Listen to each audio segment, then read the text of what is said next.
ایک دفعہ کا ذکر ہے کہ ایک سلطنت میں ایک شرارتی شہزادی رہتی تھی جس کا نام ٹینا تھا۔ وہ اور شہزادیوں کی طرح نہیں تھی، نازک سی، پارٹیوں اور شاندار ڈانس کی شوقین۔ اس کی بجائے اسے کیچڑ میں لڑائیاں اور درختوں پر چڑھنا پسند تھا۔ اس کے سنہرے گھنگریالے بال ہمیشہ الجھے رہتے تھے اور اس کی ہنسی محل میں گونجتی رہتی تھی۔ ٹینا کی شرارتوں کی کہانیاں مشہور تھیں۔ ایک بار اس نے شاہی بال روم کو پگھلی ہوئی آئس کریم سے سکیٹنگ رنگ بنا دیا تھا، جس سے دربار کے خشک درباریوں کو کافی صدمہ پہنچا اور وہ وہاں سے چلتے پھرتے پھسلنا شروع ہو گئے۔ اس نے محل کے محافظوں کے بچوں کے ساتھ تکیہ لڑائی کی، ان کے ساتھ مختلف کھیل کھیلے اور انہیں چاکلیٹ اور کیک بھی دیتی۔ اس کے والدین بادشاہ اور ملکہ بہت پریشان تھے۔ انہوں نے استاد، سخت لیکچررز اور یہاں تک کہ جادوئی سزا دینے کے طریقے آزمائے، لیکن ٹینا ویسی کی ویسی ہی رہی۔ مملکت کے دانشمند بوڑھے نے ایک مختلف طریقہ تجویز کیا۔ شاید ٹینا کو ایک مہم کی ضرورت ہے، ایک ایسی جستجو جو اس کی شرارتوں کو کسی مفید چیز میں لگا دے۔ اس طرح شاہی اعلان جاری ہوا اور شہزادی ٹینا کو کھوئے ہوئے جادوئی بونوں کو ڈھونڈنے کے سفر پہ جانا تھا۔ ان مخلوقات کے بارے میں کہا جاتا تھا کہ وہ شرارت کو مہربانی میں بدلنے کا راز جانتے ہیں۔ ٹینا یہ سن کر بہت پرجوش ہوئی اور اپنے سفر پر روانہ ہو گئی۔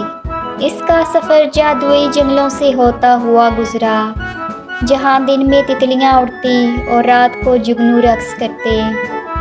راستے میں اس نے عجیب و غریب مخلوقات سے بھی ملاقاتیں کی۔ اس کے علاوہ ایک گلہری جو پہیلیاں پوچھنے کی شوقین تھی، اس نے شہزادی سے بھی پہیلیاں پوچھیں۔ ایک باتونی مشروم جس نے پراسرار مشورے دیے، اور ایک غسیلا بندر جو جنگل میں کیلوں کی کمی کی شکایت کرتا رہا۔ ٹینا کی شرارتی روح ویسی کی ویسی ہی رہی۔ وہ جانوروں کے ساتھ شرارتیں کرتی رہی، لیکن جیسے جیسے دن گزرتے گئے اس نے مہربانی کی اہمیت بھی جاننا شروع کر دی۔ اس نے ایک زخمی پرندے کے پر کو ٹھیک کرنے میں مدد کی، بھوکے بالو کے ساتھ اپنا آخری کوکی شیئر کیا اور بندر کی شکایتیں بھی صبر سے سنی۔ آخر کار ہفتوں کی آوارہ گردی کے بعد ٹینا ایک چھپی ہوئی غار پر جا پہنچی۔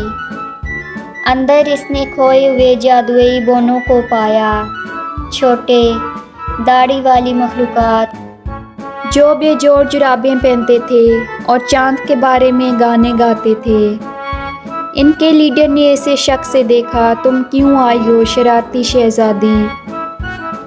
ٹینا نے کہا، میں اپنی شرارتوں کو کسی اچھی چیز میں بدلنا چاہتی ہوں، اور یہ کیسے ہو سکتا ہے؟ بونے نے کہا، غور سے سنو ٹینا، مہربانی ایک بیج کی طرح ہے، اسے بو، اس کی دیکھ بھال کرو اور اسے کھلتا ہوا دیکھو، دوسروں کی مدد کرو، ہنسی شیئر کرو، اور یاد رکھو کہ شرارتی دل بھی بدل سکتے ہیں۔ لیڈر بونے نے شہزادی کو ایک انگوٹھی پہننے کو دی۔ ٹینا نے وہ پہن لی۔ وہ ایک جادوئی انگوٹھی تھی جس سے شہزادی ٹینا بدل جاتی۔ ٹینا نے ان سے وعدہ کیا کہ وہ مہربانی پھیلائے گی۔ جب شہزادی واپس آئی اس کے والدین نے ایک تبدیلی دیکھی۔ ٹینا اب بھی درختوں پر چڑھتی اور مزاح کرتی تھی، لیکن اب اس کی آنکھوں میں ایک چمک تھی۔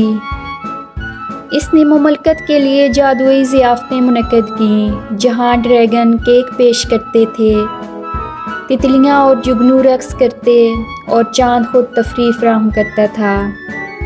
اور اس طرح شہزادی ٹینا شرارتی لیکن مہربان دل والی شہزادی کے نام سے مشہور ہو گئی۔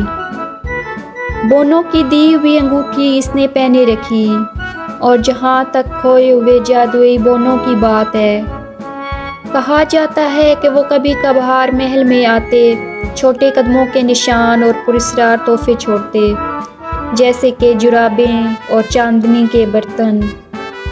اور اس طرح پیارے بچوں، اگر آپ کبھی تھوڑی سی شرارت اور بہت سی مہربانی کی ضرورت محسوس کریں تو کسی ہنسی کی پیروی کریں۔